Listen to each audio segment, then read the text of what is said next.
Vico Sotto, katulad ni Pangulong Bongbong Marcos Jr., tumitindi, walang sinisino. Tungkol sa mga flood control projects na nasa bilyon kada araw ang budget sa nasyonal na pamahalaan. Pero nakikita natin na yung iba, hindi naman natin nila lahat, pero yung iba nagkakaroon talaga ng problema at ito yung nagiging sanhi ng tumatagal yung problema. Akala ng lahat mabait, tahimik, hindi marunong magalit. Pero ngayong linggo, may isang pasabog na bumasag sa imahe ng Gentle Mayor ng Pasig. Mas seryoso, mas nakakaba para sa ilang malalaking pangalan. May mga kumpanyang nananalo ng malalaking proyekto pero zero daw ang kita. Yun pa lang sa nakikita natin, billion-billion kada kumpanya. Billion-billion pero minsan may declaration sila na zero gross revenue. Pero proyekto sa DPWH, 10, 20, 30, 40 billion. Sino nga ba ang hindi magugulat sa sinabi ni Mayor Vico Sotto? Sa isang mainit na pahayag nitong Lunes, binunyag niya ang malawakang investigasyon sa mga kumpanyang hinihinalang umiiwas sa pagbabayad ng buwis sa Pasig. May mga kumpanyang pinangalanan, wala pa pero may clue siya. Mga kumpanyang nananalo sa billion peso projects na di umano'y hindi nagre-report ng kita. Ibig sabihin, posibleng may dayaan, posibleng may kasabwat, posibleng may sabuatan. At ito ang binabanggit ng ating Pangulo patungkol sa pagiging transparent ng gobyerno at ng mga nangungontrata. Kaya ina-assure ko ang bawat isang Pasigenyo na hindi natin tatantanan ang mga kumpanya na ito, ang mga tao sa likod ng mga kumpanya na ito.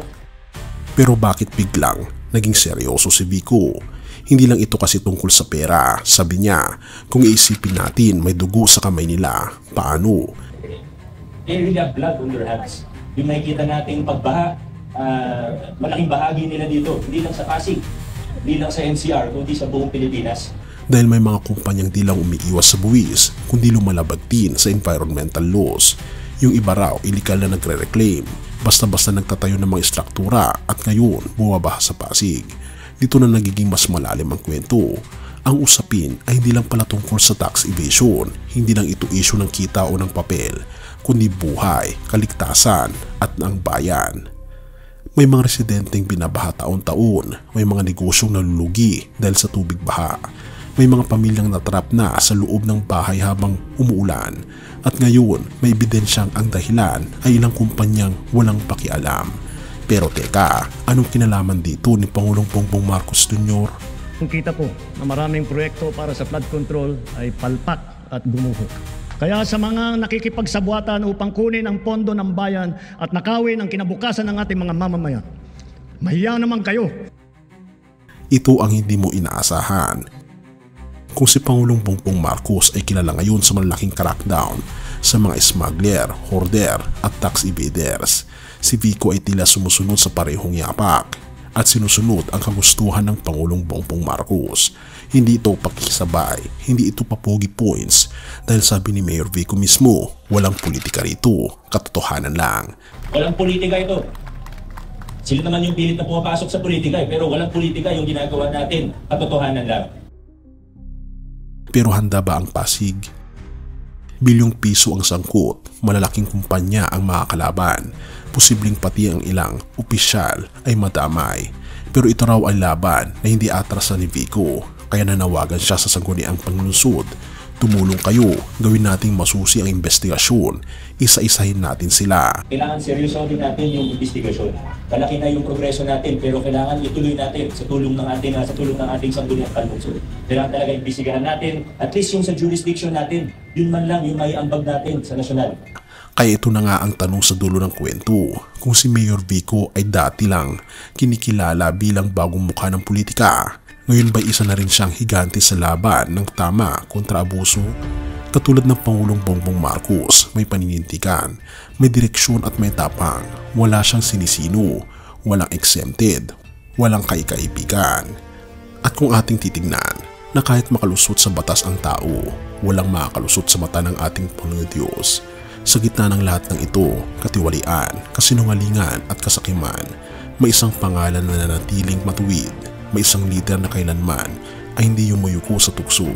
Hindi siya mayor, hindi siya presidente, kundi masigit pa, siya ang hari ng mga hari na walang iba kundi ang ating Panginoon Jesus. Luke 8:17. For nothing is hidden that will not be made manifest, nor is anything secret that will not be known and come to light. Siya ang tunay na tagapagtanggol ng katarungan. Hindi lamang niya inilalantad ang kasamaan, kundi inaanyayahan tayong magbago. Hindi upang parusahan, kundi upang iligtas. Kaya kung sa paningin ng tao ay hindi sapat ang hustisya, magtiwala ka kaibigan. Ang ating Panginoon Hesus ay hindi nagpapabaya, hindi natutulog at darating siya sa tamang panahon. Purihin ang ating Panginoon Diyos at tayo manalangin. Ama naming Diyos na makapangyarihan sa lahat, tunay nga po Panginoon na kayo po ay makatarungan at very merciful.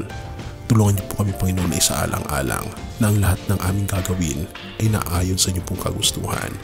Tulungan po namin na makilala ang karakter ng aming Panginoon Kristo sa aming buhay upang maging totoo po kami at maging kaaya-aya sa inyo pong harapan, sa inyo pong banal na harapan. Patnubayan niyo po kami Panginoon at turuan niyo po kaming maging mapagmahal sa aming kapwa ng katulad ng pagmamahal niyo po sa amin. Salamat po Panginoon Diyos sa inyo pong pag-ibig sa amin at patnubay at patawarin po kami sa lahat ng aming mga pagkukulang at pagkakasala. At salamat po sa pagdinig ng aming mga panalangin sapagkat ito po ang aming samot-hiling sa matamis na pangalan ng aming Panginoon Hesus. Amen.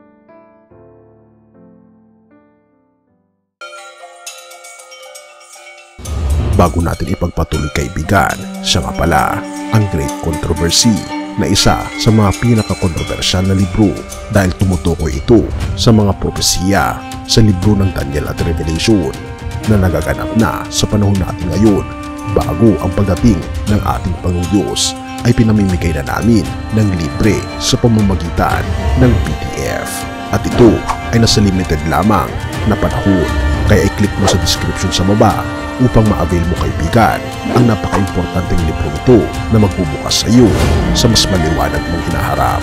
Purihin ang ating Panginoong Diyos at tayo magpatuloy.